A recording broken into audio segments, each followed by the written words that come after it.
చాలామంది పిల్లలండి తల్లిదండ్రుల మీద విసుక్కుంటారండి ఆ వృద్ధాప్యానికి వచ్చిన తర్వాత.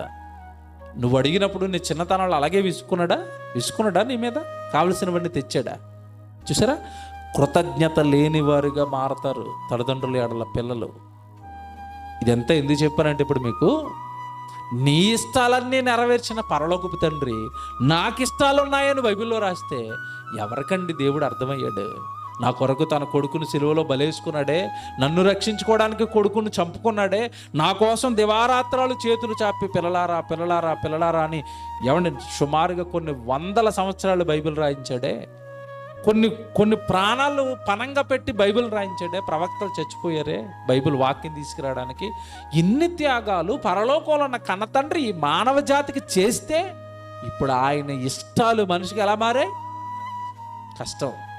అసలు కృతజ్ఞత ఉందా దేవుడి ఎడల మనకి? మీరు ఆలోచించండి. ఇప్పుడు అలా రోడ్డు మీద వదిలేసిన వృద్ధాప్యంలో ఉన్న తల్లిదండ్రులు, రోడ్డు మీద వదిలేసిన సమాజం అంతా అంటది వాడు కృతజ్ఞత లేనోడ్రా, తల్లిదండ్రులు రోడ్డు మీద వదిలేసాడురా. అంటే ఈరోజు మన దేవుడి ఇష్టాలను నెరవేర్చకపోతే దేవుడు కూడా మనల్ని ఏమంటాడు చెప్పండి?